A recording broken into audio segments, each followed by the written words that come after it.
The podcast you're about to listen to may contain objectionable language, adult and/or immature content, mentions of Jesus Christ, and unironic readings of holy Christian scriptures. If any of this is likely to offend you in a manner that you find less than enjoyable, maybe don't listen.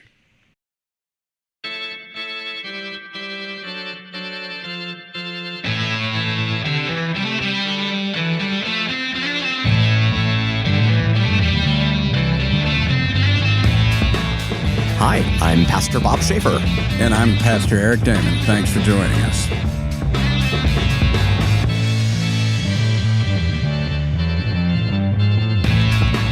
Welcome to CPTB, which doesn't stand for Christians Practicing Tap and Ballet. Yeah, that one we shouldn't do. That's a good thing we're not doing that.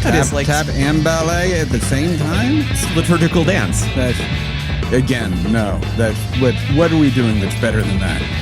We are going to be dancing around the topic of comedians with pastors talking Bible. And that's just the very thing that it sounds like. Every single week, you and I sit down with funny people from around the area and get them to talk with us about the Bible. And we just grab any passage at random?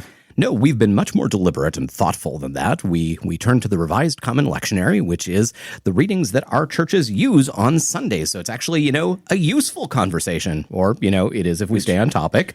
Which we rarely do, but what we are attempting to do is actually bring comedians with zero theological training on and have them basically do our job for us and look into the scriptures and find what may or may not be good news. Is that correct? It was a long con when you made it up 2 years ago, but it's been a good con.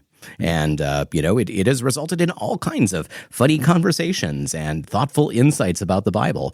And every once in a while, something even that preaches. And we have not yet laid an egg yet, except the golden one. Yes, I feel like we've laid something like an egg once in a while, but I'm not going to dive into that metaphor. If it was, it's only increased in value in the last months. That eggs are good. It's a good thing we laid some eggs, that we have them. There's no transition to go from laying of eggs to introducing our guests. So we have back with us Lou Pastorius. Thanks for coming back. Thanks for having me. Yep. And we have back with us Abby Evans for another full episode. Hello. Can you guys hear me okay? Am I in your...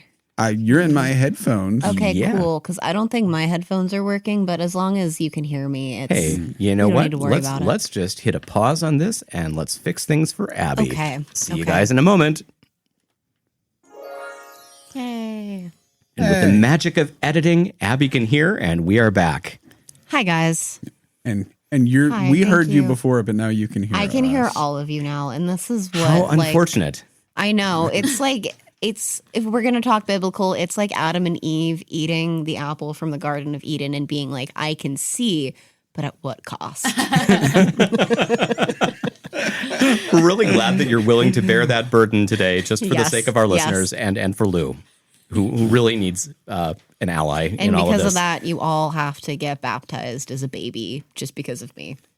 Baptized I can't be a baby again. You can't be. You have to be baptized. Like, do I have to dress up like a baby? Okay, you don't have to be a baby to be baptized, but like, I don't know. Why. But that's why, that's why we waterboard babies.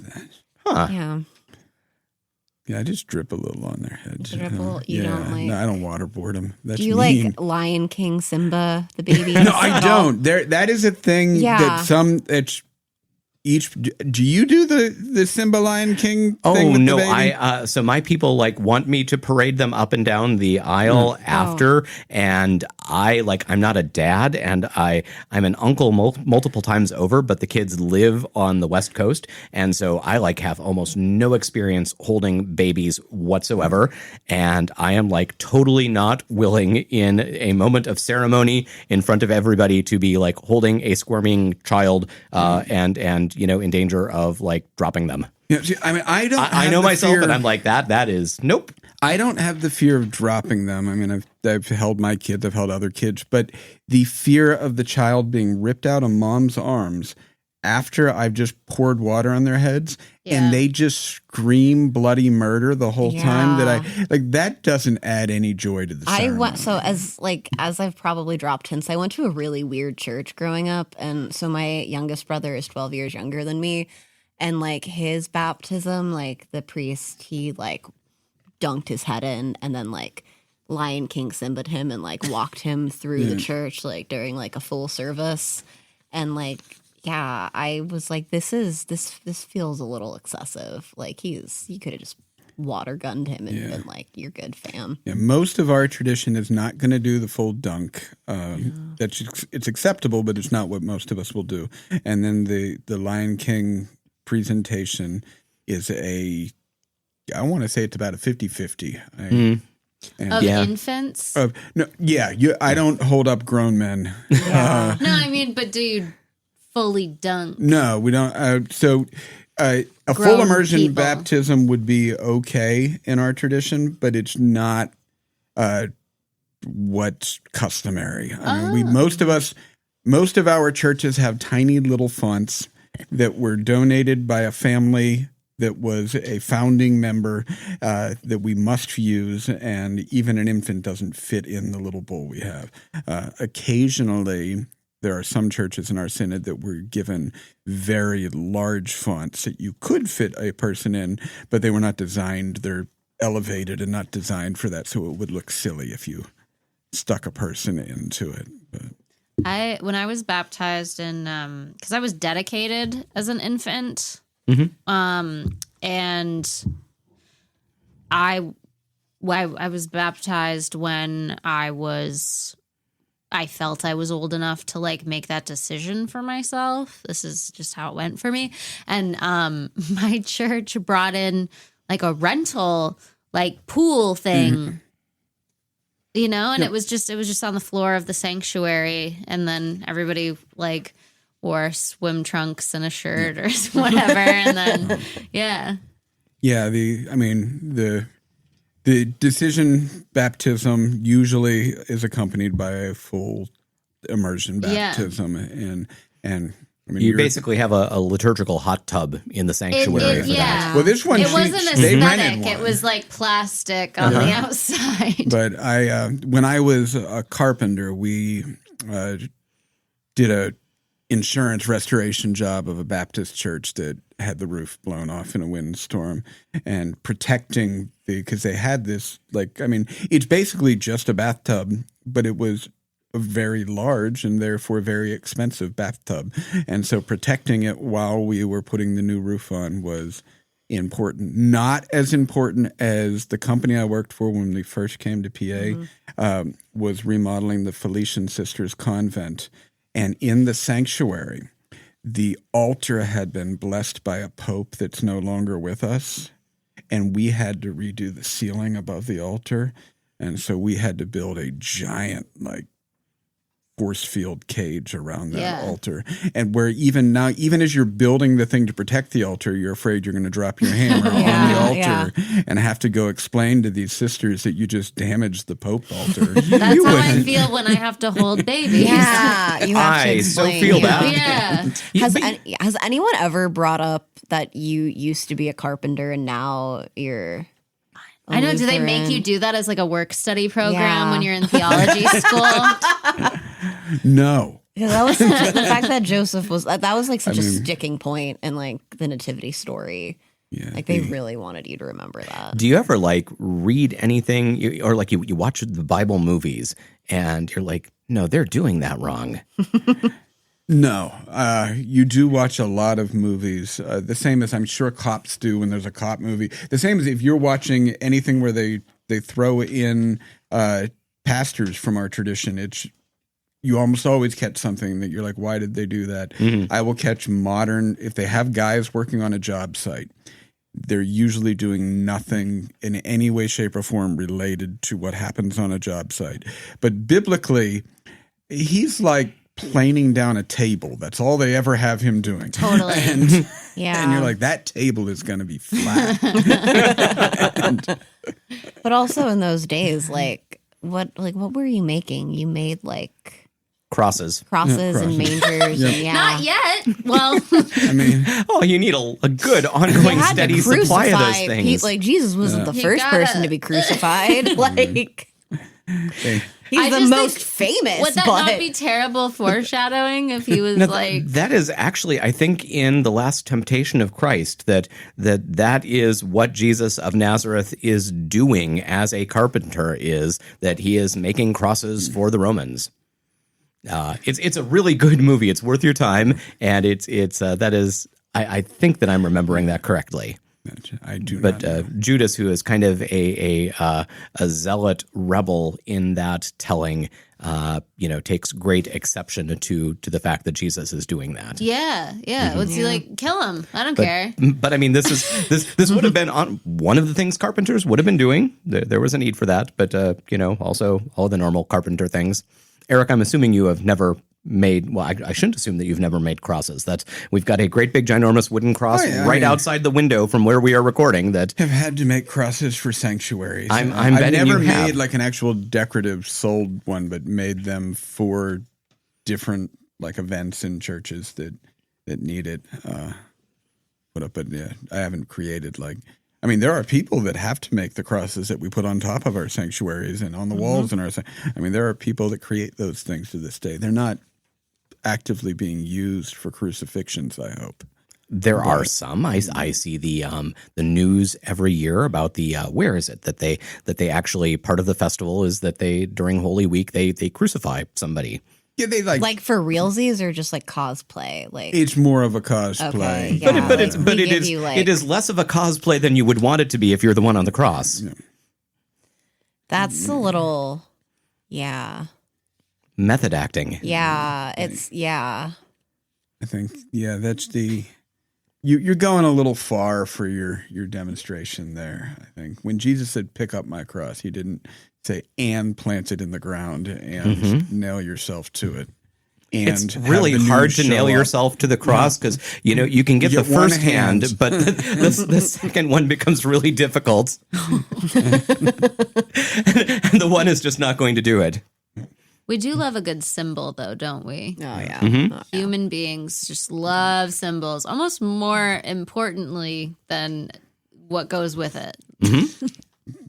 Well, always- yeah. Branding is a big thing. Yeah. I always thought it was a little like disrespectful that people are just like walking around with like a cross necklace. Like that's Yeah. the thing that killed Jesus. Like Yeah. I agree. I'm like, I felt like we should, our symbol for that should be like the stone. but also 'Cause I'm crosses like, are that very was rolled away.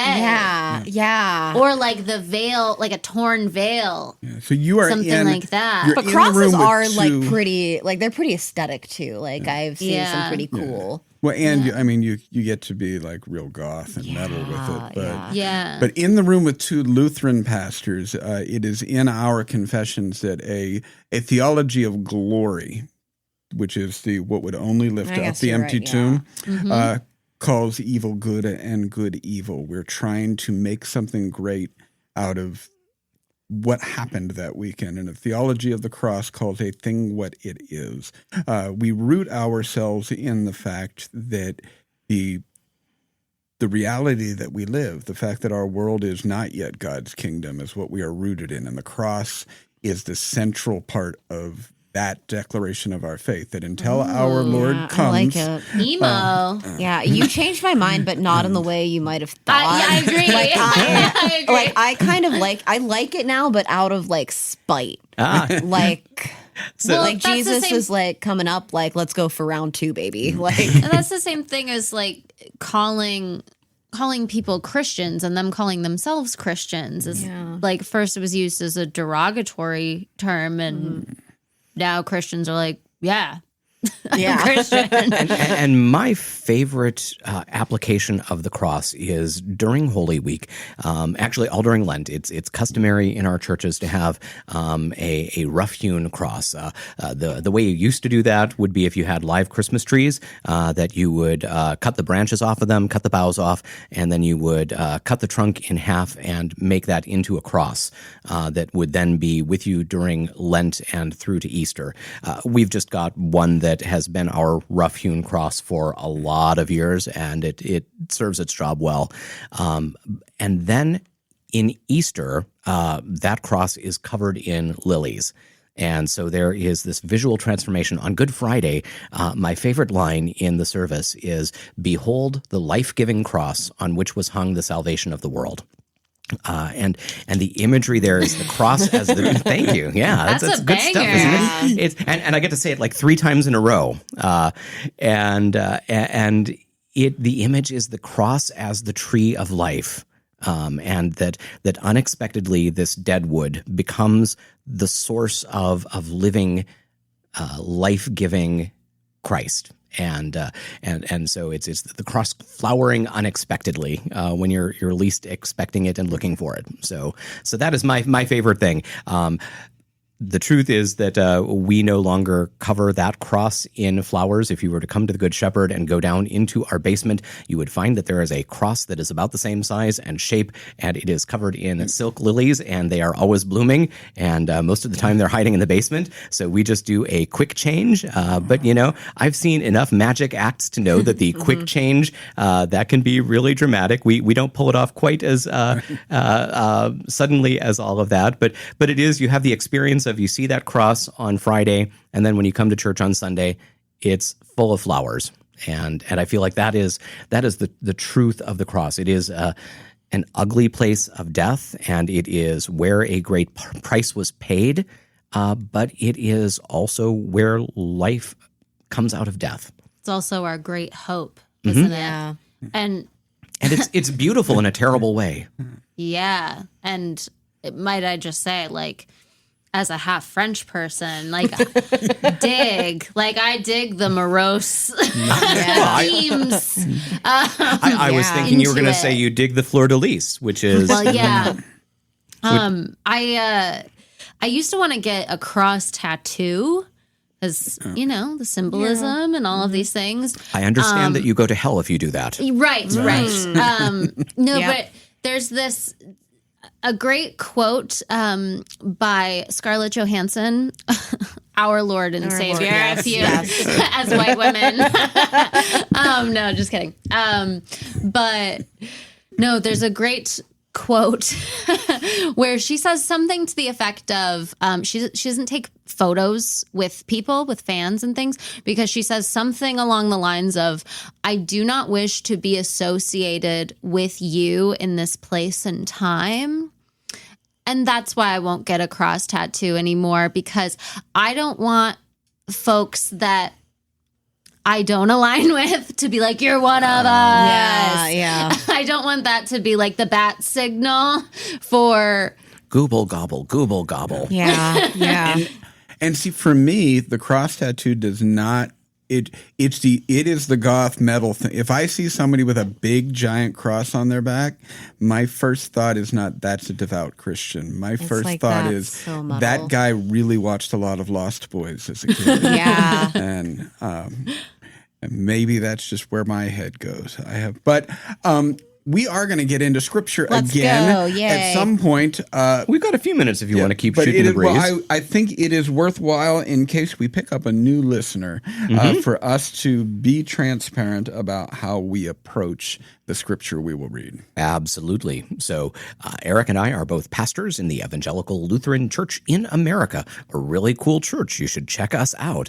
And our confession, what our pastors subscribe to, what we swear a solemn oath in front of the bishop while hands are being laid upon us, is that we believe that the Bible is the inspired word of God and the authoritative source and norm of our life and our proclamation of Jesus Christ. So it means that we look to the Bible with all kinds of admiration and respect. We believe it's true, but not necessarily literal in every aspect. We believe that it's the thing that we measure our lives against, but it points us to Jesus and not the other way around. And we don't expect any of our guests to have those same convictions. It would be weird if you did. And that's, I mean, we've had guests that have more overlapping convictions than we would expect in just inviting comedians. And our guest today, Lou, seems to, I mean, you have a more devout's the wrong word, but a more serious connection with organized religion than you accused us of having assumptions, and I did. Apparently, I felt accused, but I did. I had assumptions that you would not have. That I had assumptions that you would not have the kind of personal involvement with organized religion that you do. Well, I'll say this. I worship God, myself, and feta in that order. And feta. Yeah. Feta's Really high is up there. feta on pizza or on salad? Oh, more often than not on salad, but I'll put it on anything. I like to make like Mediterranean eggs and do like an omelet with feta. Oh, I didn't even think of that's a good option. Oh yeah, with like some spinach and arugula. So you're being converted to the cult of feta? I've been a feta fan since like Pizza Outlet when I was in like middle school had a spinach and feta pizza. Yum. And determined at that point in time that feta was the best thing to put on pizza. Truly. And I had forgotten about the eggs. I will definitely put in like a breakfast burrito with Oh yeah. you know, Have either of you sun greens and ever feta. gone down like it was like the TikTok feta pasta where it's like you just put a block of Yes. feta. Yeah. Oh, I've it's a made block that of feta many in a pan times. and then tomatoes and you bake it and Yep, you with just, olive oil. olive and oil. Yeah, garlic. and that's your pasta sauce. It's exactly what it's just as delightful yeah. as what you're thinking. I am with not cool enough for tortellini? TikTok, so I know nothing of this. I think I found it on Pinterest. And I am somehow more likely to be on Pinterest. Tortellini with it. Ooh, yeah. So yeah, good. definitely I'm also a feta fan. This is the feta. Yeah. See, I'm just like Feta Marble frying. Jack. Give me Marble Jack. That's where I live. It's a good one. My almost 18-year-old daughter had to, for school, they had to do a breakdown of how much time they spent on which sites they were on. And she was very shocked to find out that Pinterest had like a 25% block of time. Oh She yeah, was Nice. We studied yeah. this at work, and we wanted to know what apps Gen Z was using the most, and it was actually YouTube and Pinterest. I believe that. Yeah. But so you were saying, though, about worshiping at the altars of God, Lou, and feta in that order.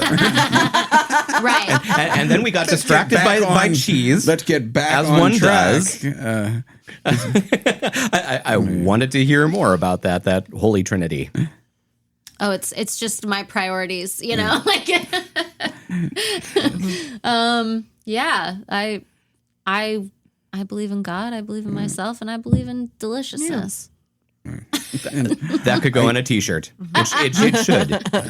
No, I mean, if I remember right, the accusation was that I would group you and Abby in the same category, and I didn't bring it up when that came up on the last episode. But I think of a handful of our colleagues that are no longer young, but would be viewed by some of our other colleagues as young women pastors who are routinely mistaken for each other by the older male pastors. And and that is, I was hoping that I at least can distinguish all of you from one another. But I mean, in comedy, is that an experience that resonates? I mean, do you get grouped together? As... I mean, there's another comic that has my name. Well, and that that's why one we had to doesn't. change, That's cheating. Of course, you got grouped I changed together. my name, and we still get grouped in together. There's a comic who has a similar name Yeah. to me that I get grouped into as well. I think that was my own flaw. You are not the only person I've heard that Is from. that? No, Oh. totally. People have been like, I saw you on social media, or I saw you on a sign-up list, and I just thought you were Louis Patron. And well, I apologize then if I'm joining into that flawed group. I'm sure Louis Patron is delightful, and yeah, we're glad you're on our podcast. Louis, come and join us sometime. Yeah, we could have Lou and Louis. Yeah, we should. Eric did a show. Eric does shows at Ernie B's barbershop, and I was on with Cass Goodworth, who's another great comic. And afterwards, Ernie sent him the text. Ernie texted Eric and was like, "Hey, really great show.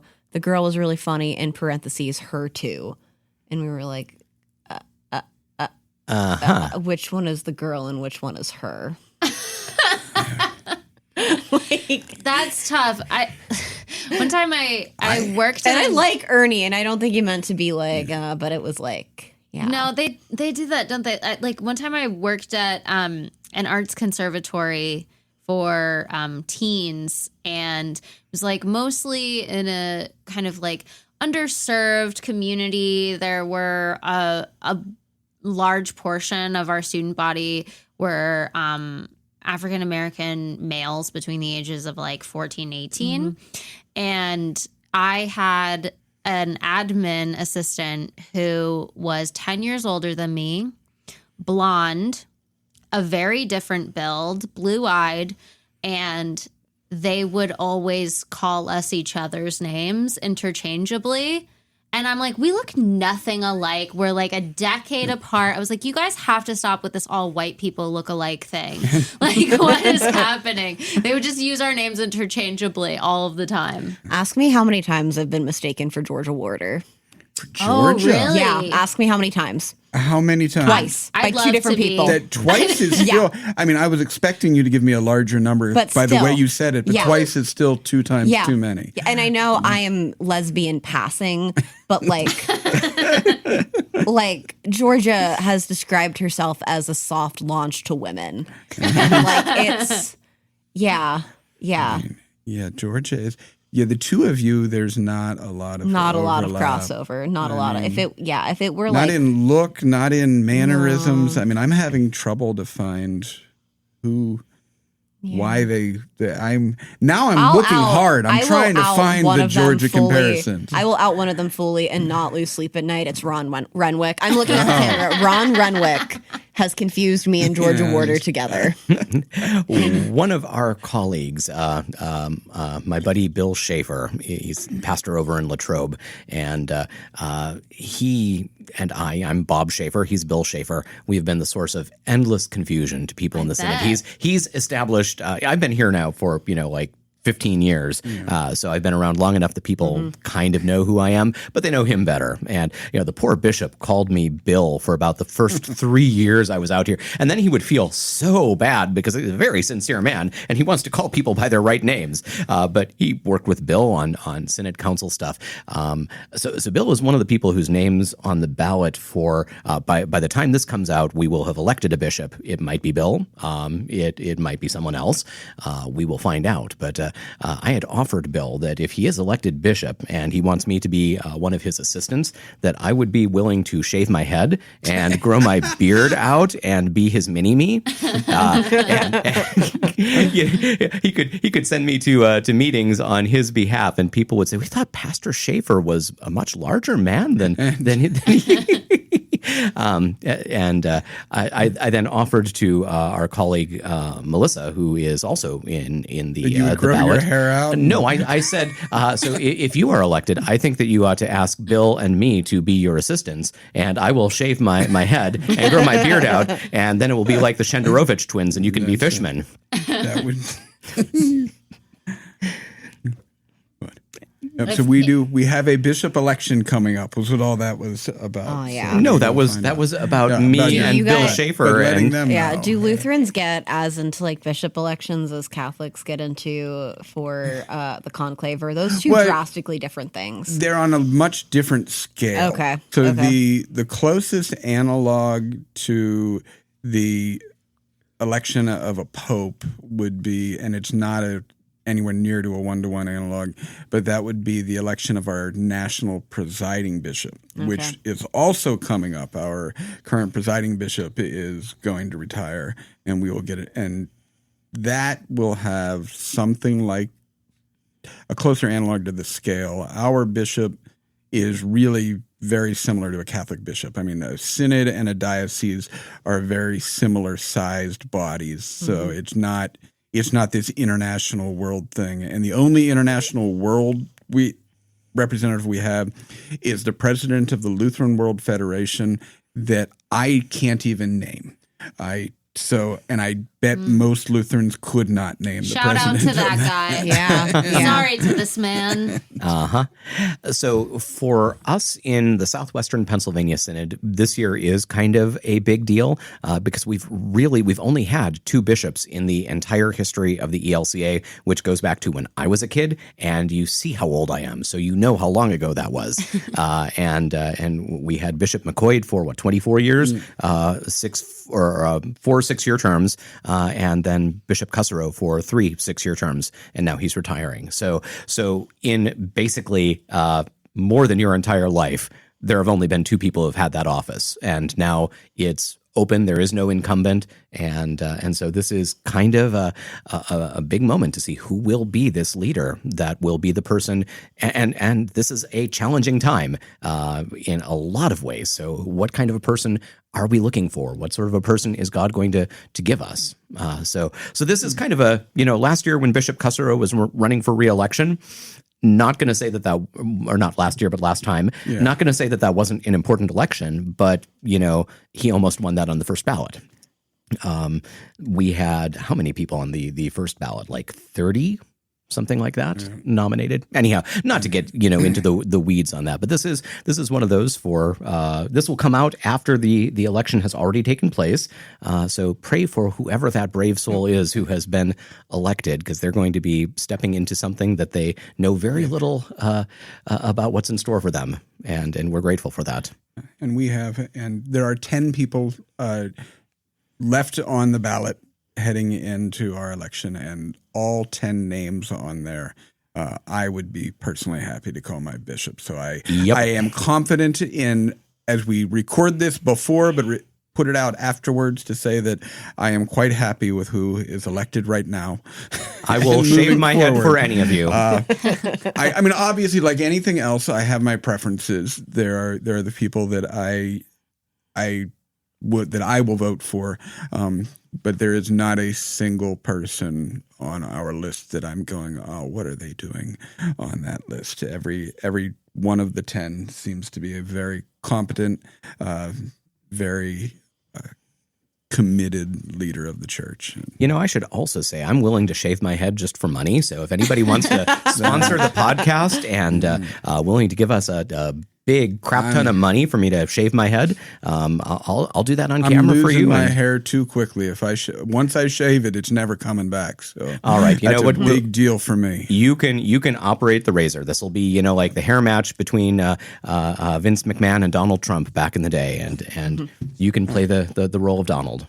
During the conclave, I was really interested in those parody videos where they would make each of the potential popes into like a Real Housewives edit, or a RuPaul's Drag Race edit. I did not see any, and I was like, big into really that. watching. Same, yeah.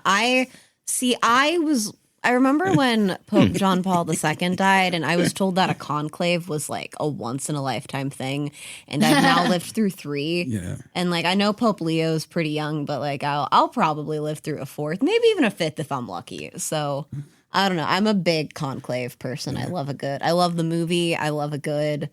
Yeah, it's a fun time to. I mean, the Pope stepping down while still alive is the one that changed everything. Oh, when the people told you this is a once in a lifetime thing, that wasn't a thing people believed happened. Yeah, but he was also like a little. Pope Benedict was older, right? I don't remember how old he was. Yeah, but like it's like the Queen though. Like they, But like Pope Leo, he's only in like his 60s. Like he's relatively young. Like he's got a good 2, maybe even 3. I don't know. I mean, since it's a life, I mean, that was in the leading into the conclave the interviews. And since it is a lifetime appointment, there is a real hesitancy to go with anybody that is much younger than that. Yeah. Because you are, I mean, if could you imagine people if, are living past 100 regularly now. If you elect a 30-year-old pope, you are pretty much saying that we are committed to this person for 70 years. Who wants a 30-year-old pope? I know it's not you the want same. some guy named Nick? Like what? What the hell? I'm totally on board with Pope Nicholas. I'm kind of down for Pope Nicholas. And I know it's not like entirely the same thing, but could you imagine if like we had the same mindset when we're picking like Supreme Court judges, like not to get political, but like, oh, this person is like locked in for life. Like, do we want Nick for 50 years? Well, You want some guy named Hunter? and there is the important dynamic too that the people who are casting the ballots also hope to be pope, and so if they do not believe that they will be elected pope on that ballot, they don't want somebody to be elected who will outlive them. Shady. And so there is a calculation involved there that almost all of the men in that room. Well, you've seen Conclave. You know, they've all picked their name, right? Yeah. Eric and I have picked our papal names. And I mean, well, we had conversations with that heading into our bishop election that there was zero chance that my name would ever come up. Yeah. I am not in those circles. I don't have that competency. I'd also be a really awful bishop. As would I. But as a pastor in the synod, as a pastor in the ELCA, you are eligible to end up on that list. And so I did. I made the decision that if some world shifted and my name ended up on the list, I would keep it on there. Yeah. Nice, yeah. And I mean, it's a real. There's a lot of folks who say they make the decision they would take it off. There are at least 3 in the 10 that are left on that declared very fervently before their names were on the list that they would take it off. and now their name is on the list, which I don't hold against them. I think when the body has moved that your name belongs on there is some acceptance of maybe I should listen. I agree. I just was talking to my boyfriend about this before coming here. I don't want to get too deep. I mean, I don't know, but I was talking about that. What is weird about today being asked to do this, and even like certain synchronicities that I've had in my performing career, is right before you asked me to do this, 20 minutes before, I was Marco Poloing with my best friend, who is one of the Britneys I mentioned in the last episode. And I was recording a video while I was walking my dog, and I said something about the type of comedian that I would like to be. I'm not yet experienced and skilled enough to be, right? We all have like a higher goal in mind if we're fans of comedy than something we're able to produce and we're figuring it out. And that's the fun of it. But I said something to the effect of like, I would like to talk more about spirituality and social issues and things like that. Like I would really love to be a mouthpiece for that and be able to tell things in a lighthearted way that is unifying. I'm not skilled enough to do that yet. So I talk about my life and my relationships and my day and my vulva because there's a lower risk with that. So if people have less emotion about my experience, my life, my vulva, than they do about their own beliefs and their own like social beliefs and things like this. So it's a higher risk to talk about these things, but it's the sort of thing you only get better through practice, right?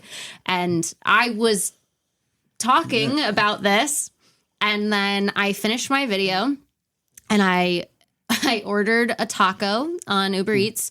I went downstairs, I got my taco, I went upstairs, and I was eating my taco, and you said, 2 people dropped this podcast. Can anyone step in?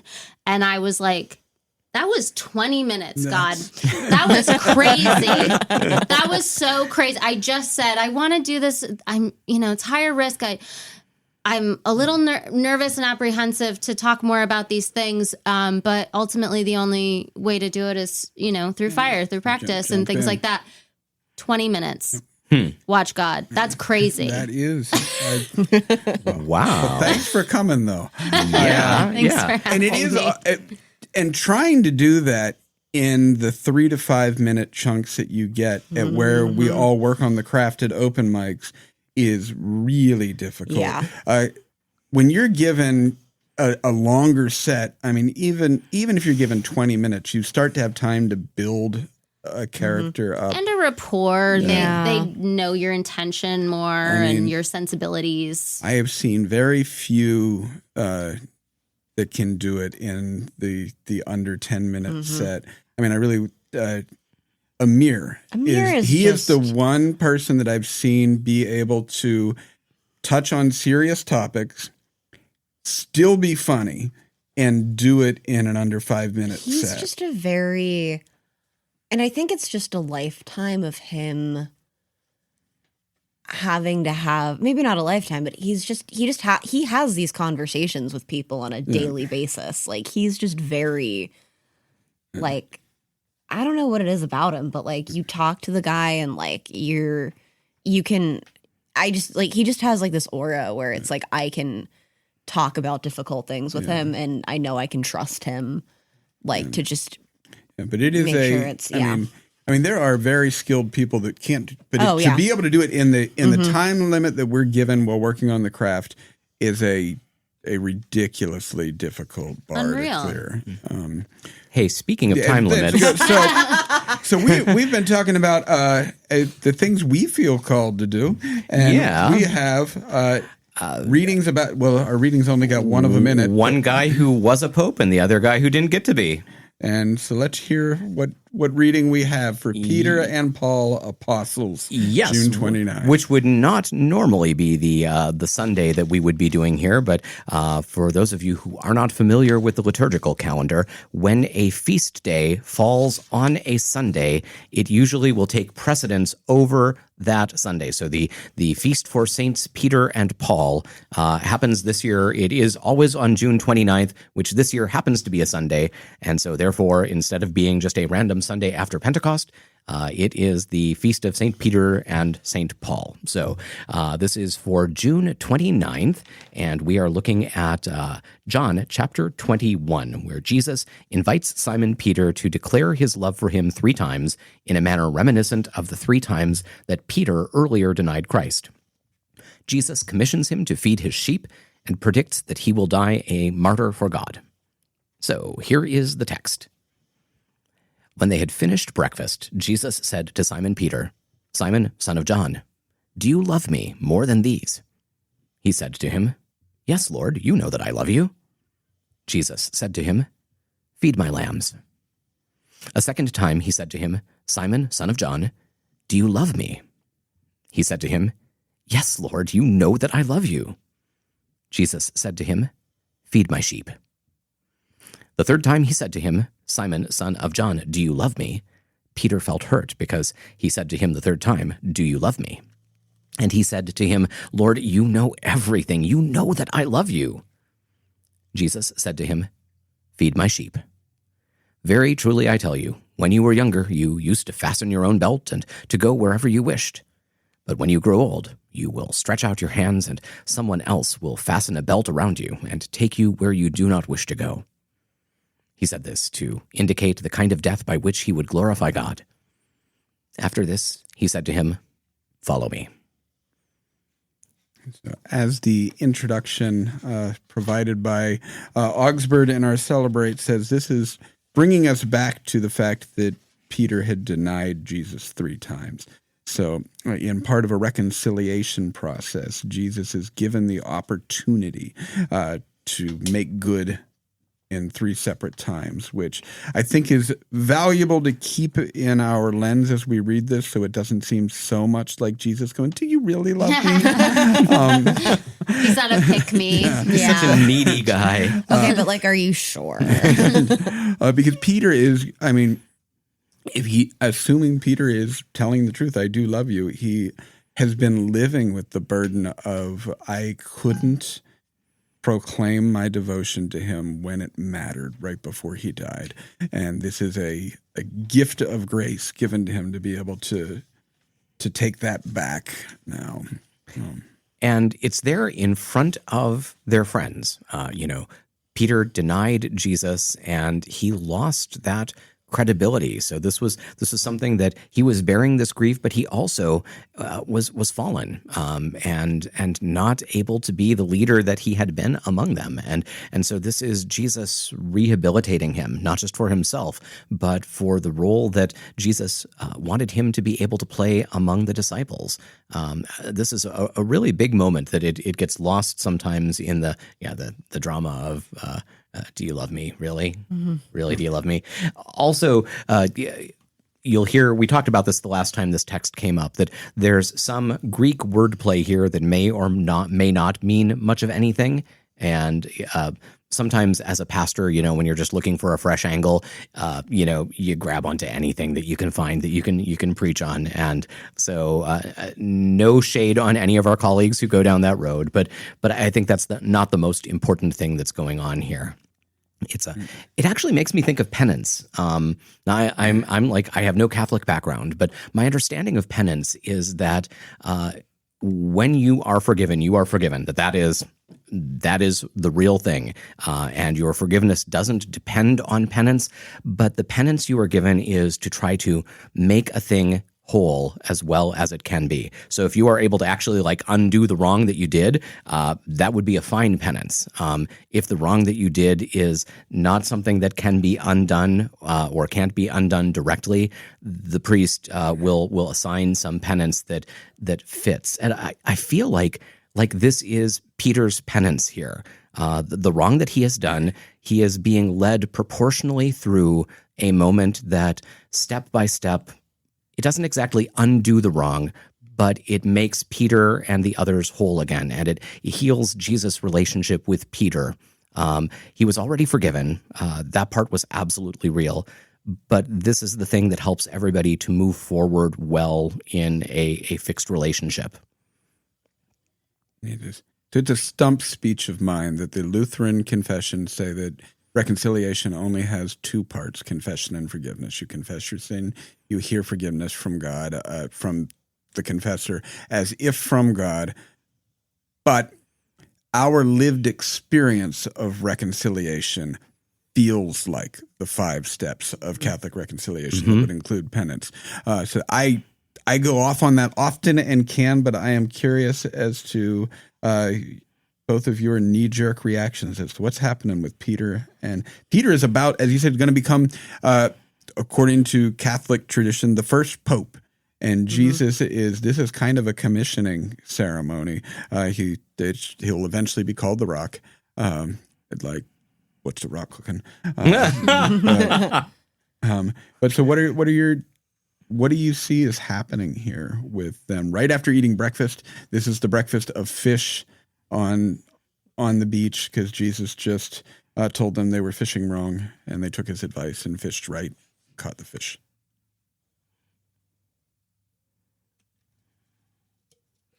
Well, I really dig that.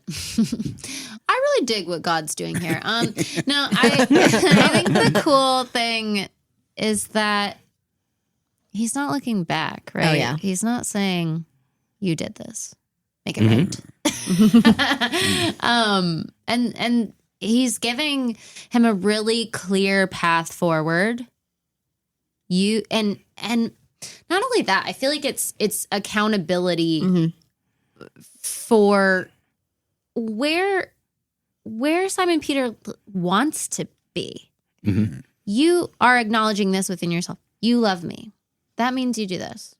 You love me. That means you do this. And like we were talking about before, if your name happens to come up on a list, if you happen to be called for something, I was thinking I was going to chill tonight, recharge my batteries. Yeah. It's been a long week.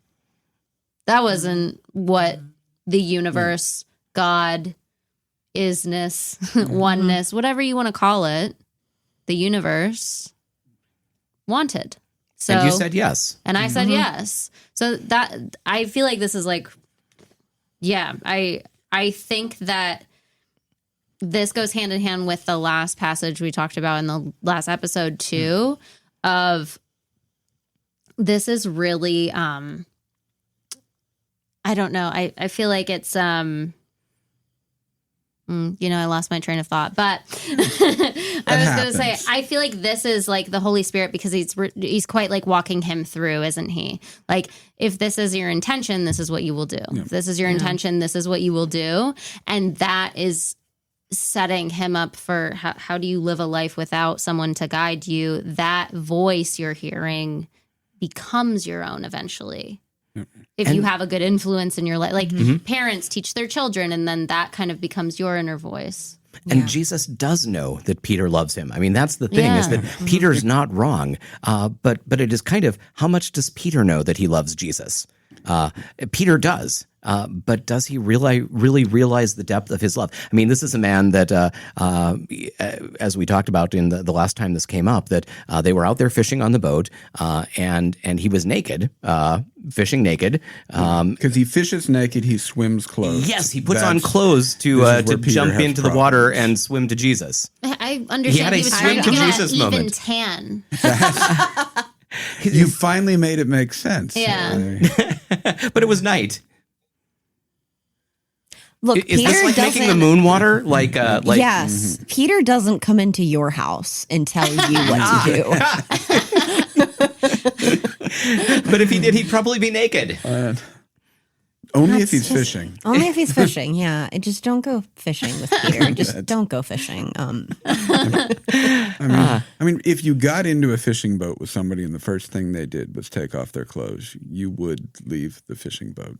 Yeah. At least I hope you would. And you get the sense that this is just Peter's normal MO. Nobody is like weird about this at all. They were fishing with him. That's what Peter does. Do we know if they had clothes on or We don't know if they had clothes. That is not just, it could have been a They're full like a naked group of dudes. like it's like a group of like frat guys. Yeah. And they're like, oh, that's just Pete. One of them's naked. You never see art of this. This is not on any No church one wall wants to anyplace. paint that though. There's children here. I mean, yes, we have like Jesus getting crucified in like very graphic detail, but like we can't describe. He could be turned in a respectful way. You Okay, don't, but you do don't you- have to have full frontal Peter nudity. Do you really want to explain to your children why Peter is fishing naked? You can't even explain it to yourself.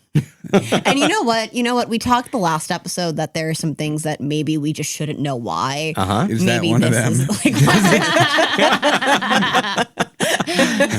So then we have the other guy that we haven't read about at all, but whose day it also is here. If we had read the second reading, we would have encountered Paul, and we should at least give a nod to him. He is. I almost made a joke about Jesus saying to Peter, "When you grow old, you'll stretch out your hands, and someone else will fasten a belt around you and take you where you do not wish to go." And no, that isn't Paul, but it sure could have been. Yes, Paul is like all of the apostles is traditionally martyred. We don't know what actually happened, but tradition says they all were martyred before the end. Peter is just so much more lovable because he's such an idiot. Everything Peter does is mess it up, and then he's so. I mean, he is the golden retriever of apostles. He just wants to do so good for Jesus, and he just keeps knocking things over with his tail. And Paul's Jesus kind of like, is like, oh, but you're such a good boy. Yeah. And Paul is a definitely deranged Doberman. Yeah, I'm thinking more of like a Chihuahua, like he just or a cat. Paul is a cat. He thinks he is the best one in the house. He's Abby's cat. Yeah. And so, but that makes him more complicated because Paul doesn't have that. He has, and because of his assurance with himself, a lot of theology has come based very much on the Pauline writings because Paul puts things out there in very clear. This is the way it should be because I know all things because God showed them to me. When he says he's an idiot, he says it in, and what an idiot I am that God would still choose me to let me know all things. I mean, that's the way Paul presents stuff. So I guess I'm saying all this to say I don't know how familiar both of you are with Pauline. Paul is where whether or not Paul actually wrote the letters to Timothy, that is where most people rest on to say that women shouldn't lead churches. Paul is where most of the New Testament anti-LGBTQ writings come from. Never mind the fact that there was some real serious like Pornhub level kink going on in some of the towns that he was writing to. So it's not just what is happening in committed relationships, but he would say that. And so I guess I will open up to both of you, or you, Bob, in responses as what do we do with somebody that is that concrete and doesn't, I mean, he's that concrete and he is the one who gives us the famous verse about being justified by grace alone. And that's what makes him complicated. He's not just a jerk. I mean, he's an egotistical guy who also is the one who says that you cannot be made right by God with God by the works that you do. It's like there's like a BoJack Horseman quote that's like, Ooh. all these, big fan. I love BoJack, but it's like, I'm gonna butcher it, but it's like, This is Lou Pastorius, and it turns out Paul was right. Women should shut the fuck up because we ran out the battery on the podcasting equipment, but that is probably because Eric and Bob are so much fun. But you can catch me at the Heat Check Cafe on June 28th at 8 p.m., although that may have already happened by the time you're listening to this. But you can also catch me at the Studio 4 in Bloomfield on July 11th, and I believe that's at 7:30 p.m. You can also come find me on Instagram at notorious_Pastorius. Thank you so much.